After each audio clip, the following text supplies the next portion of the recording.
Buenas a todos y bienvenidos a mi canal. Como seguramente ya sepas, esta semana las bolsas han sufrido la peor caída desde 2020, año de la pandemia. Ya desde el momento que supimos que Trump iba a presentarse a las elecciones de Estados Unidos, pudimos saber que iban a pasar cosas que no iban a dejar indiferente a nadie.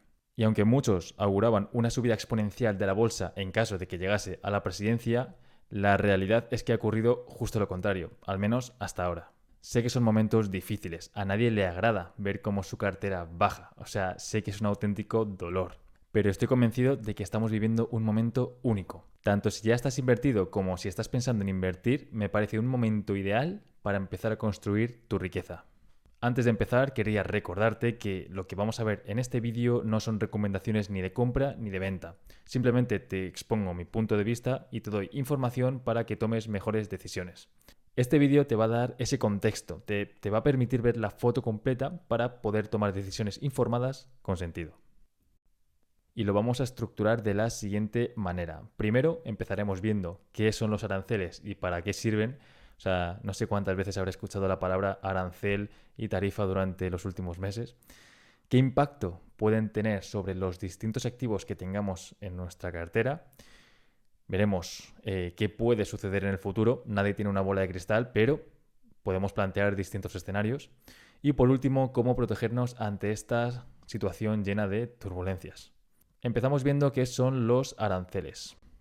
Los aranceles no son nada más ni nada menos que unos impuestos que tienen que pagar las empresas para traer productos fabricados fuera de Estados Unidos. Si por ejemplo tienes un pequeño supermercado en Cincinnati y quieres traer aceite español, aparte del precio que le tienes que pagar a la empresa española, vas a tener que pagarle un 20% al gobierno americano en concepto de impuestos, simplemente por el hecho de haberlo traído de fuera. Y aunque llevemos días y días y semanas escuchando hablar sobre aranceles, esto no es algo nuevo. Ya en su primer mandato puso aranceles a productos como el acero o el aluminio. ¿Qué se consigue con esto? Si a las empresas les sale más caro traer productos de fuera, al final lo que van a intentar es fabricarlos o comprarlos dentro de Estados Unidos, lo cual protegería tanto a sus empresas como a sus ciudadanos porque generarían más empleo. Al menos eso es lo que dice la teoría. Entonces, en general, en resumen, mejoraría la industria estadounidense. Y luego, por otro lado, también se reduciría la dependencia de otros países y se reduciría el déficit comercial, o sea, las exportaciones menos las importaciones. Escuchando estos argumentos puedes llegar a medio entender uno de los motivos por los que Trump ha ganado las elecciones. Al final es un discurso proteccionista y de patriotismo puro y duro. Y como hemos dicho, esto no es algo nuevo. Ya en su primer mandato, lo que hemos comentado, acero y aluminio, pero en ese momento eximió a sus socios comerciales México y Canadá.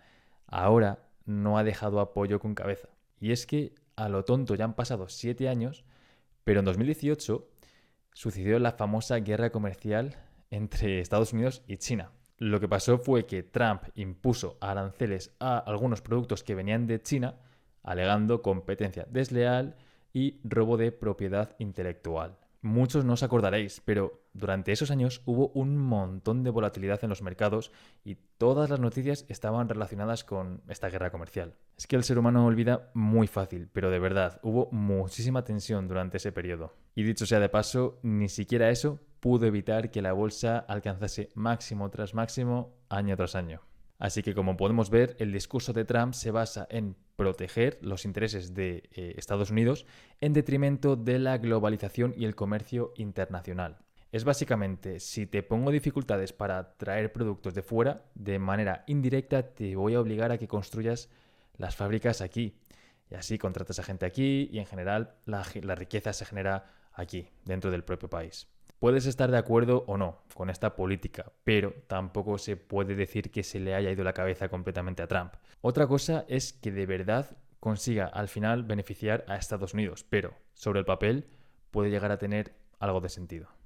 ¿Y qué es lo que está pasando ahora? Pues Trump finalmente en el Día de la Liberación, que es como lo han llamado, como veis son súper marketingianos para todo, ha anunciado las tarifas, los aranceles que va a aplicar a todos los países. La base mínima va a ser del 10% y a países como China o la Unión Europea les va a aplicar más, a China un 34% y a la Unión Europea un 20%. Y como podéis ver en esta frase, al final Trump lo que siempre hace, ¿no? Le echa la culpa a los líderes del resto de países que son, según él, los que han perjudicado y han engañado a Estados Unidos. Como es de esperar, los demás países no se van a quedar viéndolas venir y van a responder. En el momento de este vídeo, China, lo veremos en la siguiente slide, ya ha respondido y ha dicho que va a aplicar también un 34% de aranceles. Veremos a ver qué hace Europa.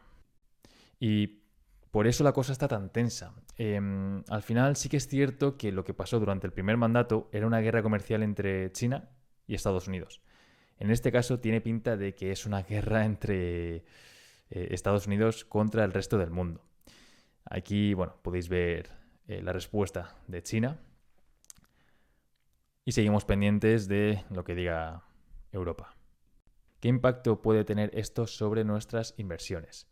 Empezamos primero con la renta fija. Tras un periodo muy bueno de la renta fija, en la que hay depósitos que han llegado a ofrecer el 4%, estos últimos años los tipos de interés han ido bajando tanto en Europa como en Estados Unidos, aunque aquí en menor medida. Ya sabéis que la renta fija está inversamente relacionada con los tipos de interés. Si suben los tipos de interés, el valor de tus activos de renta fija bajan, y si los tipos bajan, el valor de tus activos de renta fija sube. Esto es básicamente porque si tienes un activo de renta fija que te paga un 3% y los tipos bajan mucho, la gente va a estar dispuesta a pagarte más por ese activo que tú tienes porque ya no existe en el mercado. Entonces, la clave va a estar en saber si los tipos van a subir o bajar. Y ya te digo yo que nadie sabe lo que va a pasar. Y si alguien te dice que sí, miente. Así que deja de seguirle o no lo escuches. De momento, la Fed ha dicho que no va a tocar los tipos, que no los va a bajar, a pesar de todas estas bajadas que han habido en bolsa. Pero veremos hasta cuánto son capaces de tensar la cuerda.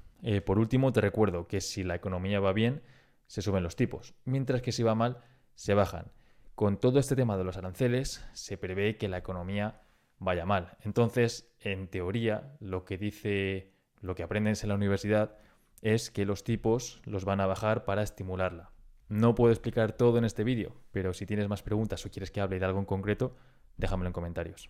La renta variable ha sido la más penalizada sin ninguna duda. O sea, ha sido una auténtica masacre. El mercado no perdona y a la mínima que hay una sorpresa o se espera que no se vayan a cumplir las expectativas, te castiga. También es cierto que primero te castiga y luego ya piensas si te merecías el castigo o no, pero el mazazo te lo llevas. Como puedes ver aquí en estas notas de prensa, es que yo creo que estés invirtiendo, ¿no? O sea, estas noticias te tienen que llegar de alguna manera, ya sea por amigos que invierten, por tu familia, por la televisión. O sea, es algo que copa las portadas ahora mismo. Se han visto las mayores bajadas en bolsa desde la época de la pandemia. O sea, el S&P 500 ha bajado casi un 20% desde máximos y empresas como Nvidia o Apple han bajado un 35 y un 25 respectivamente. Tesla, por ejemplo, un 55. El mercado lo que está anticipando es una ralentización del crecimiento económico global. Y esto tiene bastante sentido. O sea, lo que está sucediendo es que se están poniendo barreras al comercio internacional. Y como consecuencia de ello, lo que tiene sentido es que el precio de los productos va a aumentar y probablemente el consumo se debilite. Y te recuerdo que el consumo es lo que sustenta un sistema capitalista. Si el consumo baja, las empresas van a tener menos ingresos. Si tienen menos ingresos, van a ganar menos dinero. Y si tienen menos dinero, la bolsa baja. Entonces, como puedes ver, todo tiene sentido. La bolsa no baja porque se espera que empresas como Google o Meta vayan a desaparecer. Sus acciones bajan porque ahora se espera mucho menos de ellas que hace 6 meses. Y como la gente o los inversores esperan menos, están dispuestos a pagar menos por sus acciones. Son menos atractivas, por lo que el precio se ajusta a la baja. Así funciona la bolsa. En cuanto al oro, a pesar de la aparición de las criptomonedas, siempre ha sido el valor refugio por excelencia. Países como China, además, esta noticia es importante, está aumentando sus reservas de oro de manera bastante significativa. Como podemos ver en esta gráfica, se ha comportado bastante bien durante los últimos años el oro. En los últimos 5 años ha subido un 85%. Además, se ha demostrado que en épocas de volatilidad es un activo que se comporta muy bien. Entonces, como la volatilidad es tan alta, se espera que el oro lo siga haciendo bastante, bastante bien. En cuanto al mercado inmobiliario, me gustaría comentar una cosa que creo que no he hablado con nadie todavía. Y esto lo leí en un libro, creo que era el inversor inteligente de Benjamin Graham, que decía que una de las ventajas del mercado inmobiliario es que tú no tienes realmente una plataforma para ver todos los días el valor de tu casa. Y esto es algo que se comenta poco, o sea, porque a la hora de gestionar emocionalmente tus inversiones, esto importa mucho. Mucha gente lo primero que hace por las mañanas es meterse en su broker para ver cómo van sus acciones. Y bajo mi punto de vista, esto es bastante tóxico. O sea, está bien que le eches un ojo de vez en cuando. Incluso si lo haces por curiosidad, está bien. O sea, yo lo hago, ¿eh? Pero la mayoría de gente que conozco que lo hace, lo mira con ansias de saber si ha ganado o ha perdido. Y lo malo es que cuando pierden suelen tomar decisiones irracionales y sentimentales. Lo que quiero decir con esto es que, al menos en el corto plazo, no hay indicios de que haya un impacto material sobre el mercado inmobiliario. Se pueden abordar otras cuestiones como una economía más débil, con una población más pobre, a la que cada vez le cuesta más acceder a una vivienda, más aún si cabe. Pero de momento, el mayor escollo del real estate no son los aranceles, sino la liberalización del suelo y que se construyan más casas. ¿Qué nos puede deparar el futuro? Te recuerdo que lo que voy a comentar ahora es mi punto de vista, que es el valor o lo diferencial que realmente puedo aportar, o sea, mi opinión. Tiene pinta de que los aranceles son una estrategia de negociación de Trump. Pone el tablero de juego y en base a él ya empiezan las conversaciones. No creo que de verdad tenga intención de mantenerlos tal y como están ahora porque sería literal como inmolarse. Sería como pegarse un tiro en el pie. Porque ten en cuenta que muchas empresas estadounidenses tienen externalizados sus procesos de producción. O sea, Nike, por ejemplo, tiene muchísimas fábricas en Vietnam. La propia Apple, por ejemplo, diseña en California, como puedes ver en sus productos Designed in California, pero los fabrica en otros países. Al final, esos son impuestos adicionales que tienen que pagar las empresas estadounidenses. Entonces, bajo mi punto de vista, Trump lo que ha hecho es adoptar una postura súper agresiva e incitar a los demás países a que se sienten con él a negociar. Aparte de estas negociaciones que vamos a estar viendo en las noticias día sí y día también, hay un riesgo elevado de que aumente la inflación por culpa de los aranceles. Como hemos dicho, si a una empresa le cuesta más fabricar sus productos, ese incremento del precio se lo va a trasladar al consumidor final, que somos nosotros. Esto de la volatilidad es justo lo que os comentaba antes. No sé si lo sabéis, el VIX es un índice que mide la volatilidad. Como podéis ver aquí, está en un nivel bastante alto y ha pegado aquí un pico en la última semana importante. Entonces, ¿qué significa esto? Esto significa, en estos picos que veis aquí, significa que la variabilidad de los mercados ha aumentado mucho. O sea, al final la volatilidad no deja de ser más que la variabilidad del precio de un activo. Y por último, aquí pongo entre interrogaciones subida de tipos, porque, a ver, ¿qué dice la teoría económica? La teoría dice que para paliar la inflación hay que subir los tipos, por así decirlo, para enfriar la economía y bajar un poco el suflé. Pero ¿qué está pasando ahora? Lo que está pasando es que los aranceles están debilitando la economía. Entonces, si tú aumentas los tipos, lo que vas a hacer es estropearla o joderla aún más, por así decirlo. Entonces es una situación muy delicada, la verdad. Los bancos centrales lo que tienen que pensar es, vale, subo los tipos para bajar la inflación a costa de enfriar aún más la economía, o bajo los tipos, estimulo la economía, pero hay una hiperinflación. O sea, es una situación súper complicada. Es más, a esto se le llama estanflación, por si, como dato. Independientemente de que estéis ganando dinero o no, me parece que desde 2020, que si pandemia, que si inflación, que si crisis, que si impresión de dinero, los mercados nos están dando una auténtica masterclass de cómo funciona toda la economía en su conjunto. Si todo estuviese plano o lateral, no aprenderíamos tanto. O sea que esto es una maravilla. Sé que, repito, son momentos duros, pero nos está permitiendo aprender un montón. Y por último, vamos a ver qué medidas adoptar para protegernos ante esta situación convulsa.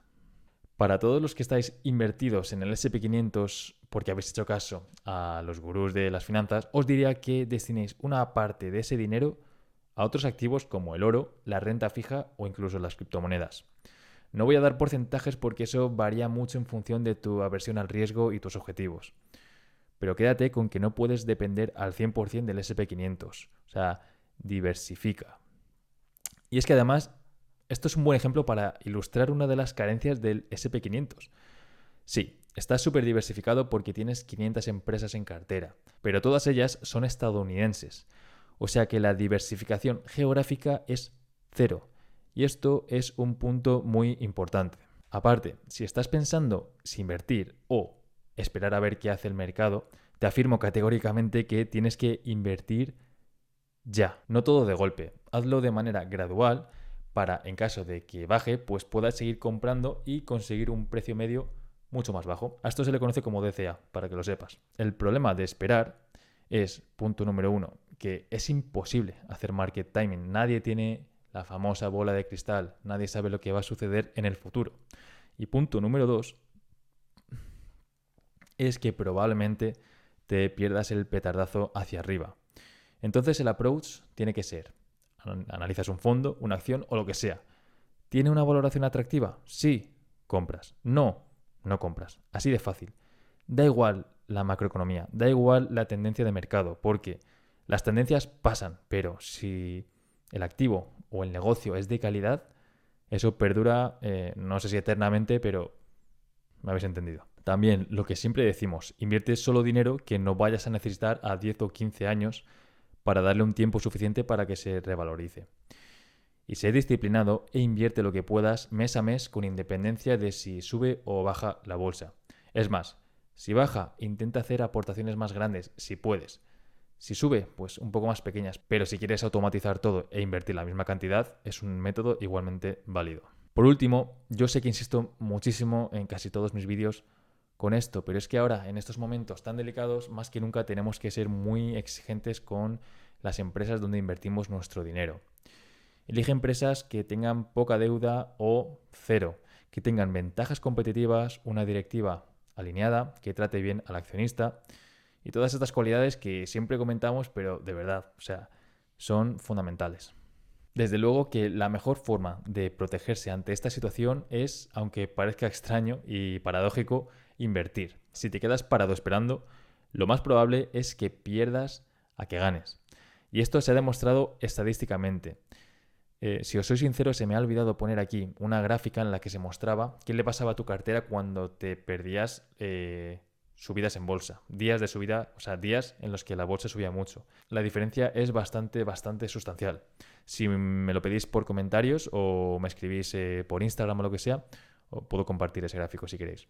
Entonces, una pregunta que me han hecho mucho durante estos días es si esperar o invertir ya, de verdad. O sea, el mejor momento fue ayer. Bueno, esto es que es mucho mejor esto. Mira, el mejor momento es hoy, pone hoy. Pero, o sea, es que hoy es mucho mejor día que ayer, porque es que hoy ha bajado más que ayer. Entonces vas a entrar a un precio muchísimo más barato. Y nadie puede saber lo que va a pasar en el futuro. Si de repente coge Trump y dice que todo esto era un farol, las bolsas, no va a pasar, pero es un ejemplo. La bolsa va a pegar un petardazo hacia arriba. Y todo esto es súper impredecible, así que te compensa mucho más estar ya subido en el tren, pase lo que pase, y moverte de manera inteligente. Sin más, espero haberte podido ayudar. Un abrazo fuerte.